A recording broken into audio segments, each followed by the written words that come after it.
आकाश पवार एक साधारण लेकिन भरे पूरे परिवार का युवक था। उसके पिता का नाम कुमार पवार था। वह मुंबई की एक प्राइवेट फर्म में नौकरी करते थे, जहां उनकी अच्छी खासी सैलरी और मान सम्मान था।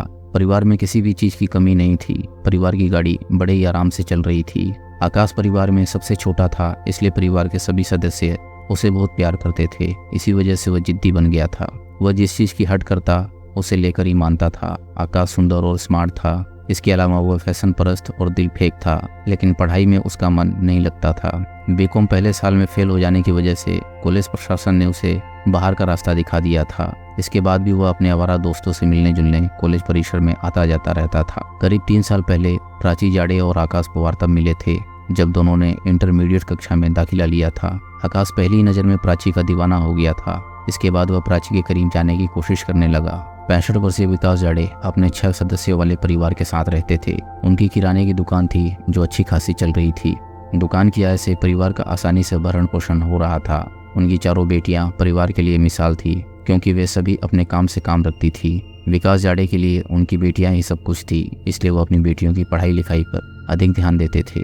20 वर्षीय प्राची चारों बेटियों में दूसरे नंबर की थी। वो अपनी तीनों बहनों से कुछ अलग थी। नरम दिल, चंचल स्वभाव और आधुनिक विचारों वाली प्राची किसी से भी बेझिझक बातें कर लिया करती थी। उसकी मीठी मीठी बातें सबके दिल को छू लेती थी। प्राची जितनी पढ़ाई लिखाई में होशियार थी, उतनी ही खेलकूद में निपुण थी। लंबी दौड़, ऊंची कूद में उसे बहुत रुचि थी। इसके अलावा वह स्कूल और कॉलेज के हर प्रोग्राम में भी बढ़ चढ़ कर हिस्सा लेती थी। वह चाहती थी कि अगर उसकी मौत हो जाए तो उसकी आंखें दान दे दी जाए, ताकि उसके न रहने पर उसकी आंखों से कोई और यह संसार देखे। और ऐसा ही हुआ। उसकी आंखें बेकार नहीं गई। उसके माता पिता ने आंखें नेत्र बैंक को दान कर दी।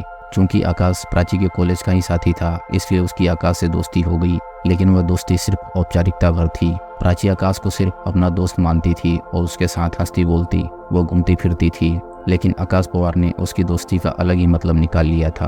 प्राची जब भी आकाश के सामने आती, आकाश के दिल की धड़कनें तेज हो जाती थी। प्राची का सुंदर मन, रंग और रूप उसकी आंखों में समा जाता था, और तो और वह प्राची को लेकर अपने जीवन के रंगीन सपनों में खो जाता था। प्राची और आकाश की दोस्ती को धीरे धीरे 5 साल से अधिक का समय हो गया था। जब आकाश आवारा लड़कों के साथ घूमने फिरने लगा तो प्राची ने उससे दूरी बना ली। इसी बीच आकाश बीकॉम फर्स्ट ईयर में फेल हो गया तो प्राची ने आकाश से अपनी दोस्ती पूरी तरह खत्म कर ली। खुद को व्यस्त रखने के लिए उसने एक प्राइवेट फर्म में नौकरी कर ली थी। प्राची के इस रवैये से आकाश को गहरा धक्का लगा। वो उसे प्यार करता था, अपनी जिंदगी से उसे ऐसे नहीं जाने देना चाहता था। प्राची का पीछा करके वह उससे बात करने की कोशिश करता था। बात न करने पर वह प्राची को तरह तरह की धमकियां देता था। हद तो तब हो गई जब कॉलेज परिसर में उसने प्राची को अपने क्लासमेट के साथ बातें करते देख लिया। आकाश को यह अच्छा नहीं लगा। वह वहीं प्राची पर भड़कते हुए बोला, देख प्राची, अगर तूने मुझसे दोस्ती तोड़ी तो बहुत बुरा नतीजा होगा। तू मेरी है और मेरी ही रहेगी। मैं तुझे किसी और की नहीं होने दूंगा। खत्म कर दूंगा तुझे। आकाश पवार की इस धमकी से प्राची बुरी तरह डर गई थी। धमकी वाली बात प्राची ने अपने परिवार वालों को बताई तो प्राची के पिता विकास जाड़े ने उसी दिन पुलिस थाने में आकाश पवार के खिलाफ शिकायत कर दी, लेकिन पुलिस ने उस पर कोई कड़ी कार्रवाई नहीं की। इसकी जगह पुलिस ने आकाश पवार से माफीनामा लिखवाकर उसे छोड़ दिया। प्राची जाड़े और उसके परिवार वालों के इस कदम से आकाश पवार की हिम्मत और बढ़ गई। उसने 1-2 बार प्राची से मिलने की कोशिश की, लेकिन सफल नहीं हुआ। इससे उसका मानसिक संतुलन बिगड़ गया और उसने प्राची के प्रति एक क्रूर फैसला ले लिया। बाजार जाकर वह लंबे फल का चाकू खरीद लाया। उस दिन जब प्राची स्कूटी से जब आरटीओ ऑफिस के सामने पहुंची तो आकाश ने ओवरटेक करके अपनी मोटरसाइकिल उसकी स्कूटी के आगे लगा दी। प्राची आकाश को जानती थी। अचानक ब्रेक लगाने से वह गिरते गिरते बची। उसे आकाश की यह हरकत अच्छी नहीं लगी। इस बेहुदे कृत्य पर प्राची आकाश पर भड़क गई। यह क्या बदतमीजी है? तुमने इस तरह से रास्ता क्यों रोका? हाँ, रोका है। 1 बार नहीं 1000 बार रोकूंगा। आकाश अपनी मोटरसाइकिल स्टैंड पर खड़ी करते हुए बोला, देखो, मैं तुमसे बहस नहीं करना चाहती। मेरा रास्ता छोड़ो, मुझे ऑफिस के लिए देर हो रही है। प्राची ने अपनी स्कूटी स्टार्ट करते हुए कहा, अगर मैंने रास्ता नहीं छोड़ा तो क्या कर लोगी? पुलिस के पास जाओगी? जाओ, शौक से जाओ। पुलिस के पास तो तुम पहले भी गई थी। क्या कर लिया मेरा? आकाश ने प्राची की स्कूटी की चाबी निकालते हुए कहा, देखो आकाश, बहुत तमाशा हो चुका। तुम मेरा पीछा करना बंद करो और मेरी स्कूटी की चाबी मुझे दे दो।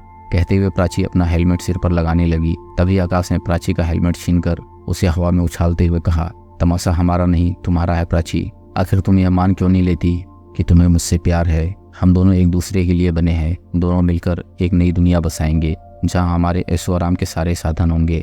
आकाश नरम लहजे में प्राची को समझाने की कोशिश करने लगा, लेकिन प्राची ने इस बात पर कोई ध्यान नहीं दिया।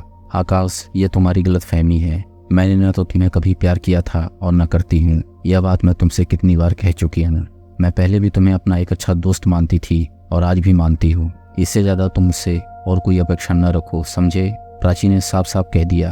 तो क्या यह तुम्हारा आखिरी फैसला है? आकाश ने निराशा भरे शब्दों में पूछा। हाँ हाँ, प्राची ने लगभग चीखते हुए कहा। हाँ, अब तुम मुझे भूल जाओ। तुम भी जियो और मुझे भी जीने दो। प्राची, यही तो मुश्किल है। न तो मैं तुम्हें भूल सकता हूँ और न मैं तुम्हारे बिना रह सकता हूँ। इसके लिए तो सिर्फ अब एक ही रास्ता बचा है। कहते हुए आकाश का चेहरा गुस्से से लाल हो गया। एक ही रास्ता? क्या मतलब है तुम्हारा? कहना क्या चाहते हो तुम? प्राची ने पूछा। जब आकाश को लगा कि प्राची मानने वाली नहीं है और न ही वह उसकी बात को तवज्जो दे रही है, तो गुस्से में वह अपना संयम खो बैठा। उसने तय कर लिया कि प्राची अगर उसे प्यार नहीं करती तो वह उसे किसी और से प्यार करने के लिए भी नहीं छोड़ेगा। यह सोचते हुए उसने अपनी पैंट की जेब से चाकू निकाल लिया और यह कहते हुए उस पर हमला कर दिया कि अगर वह उसकी नहीं हुई तो वह उसे किसी और की भी नहीं होने देगा। प्यार की आग में जल रहे आकाश ने प्राची के ऊपर इतनी ताकत से अनेक वार किए कि उसके चाकू का फल टूटकर जमीन पर गिर गया। इसके बाद वह आत्महत्या करने के मकसद से सड़क के दूसरी ओर से आती हुई राज्य परिवहन निगम की बस के सामने कूद गया। गनीमत यह रही कि बस के ड्राइवर ने अचानक ब्रेक लगा दिए, जिससे वह बच गया। उसके सिर में हल्की सी चोट आई थी। वह फटाफट उठा और वहां से ऑटो पकड़कर फरार हो गया। भीड़ भाड़ भरे इलाके में फिल्मी स्टाइल से घटी इस घटना को वहां से गुजर रहे लोगों ने देखा था, लेकिन भीड़ में से कोई भी उसकी मदद के लिए आगे नहीं आया, बल्कि कुछ लोग तो अपने मोबाइल से फोटो खींचने और वीडियो बनाने में लगे रहे। हद तो तब हो गई जब जमीन पर घायल अवस्था में पड़ी प्राची दर्द से कराती और तड़पती रही। उसे उस समय अस्पताल ले जाने वाला कोई नहीं था। किसी दूसरे शहर से आए 3 लोगों ने जब प्राची को सड़क पर लहूलुहान देखा तो वह उसे अस्पताल ले जाने की कोशिश करने लगे, लेकिन कोई ऑटो और टैक्सी वाला तड़प रही प्राची को अपनी गाड़ी में ले जाने के लिए तैयार नहीं हुआ। किसी तरह वे तीनों एक प्राइवेट वाहन से प्राची को जब करीब के अस्पताल लेकर पहुंचे तो वहां डॉक्टरों ने उसे मृत घोषित कर दिया। दोस्तों, अगर आपको कहानी पसंद आ रही हो तो वीडियो को लाइक करें और चैनल को सब्सक्राइब करें। हम ऐसी मज़ेदार कहानियाँ आपके लिए लाते रहेंगे।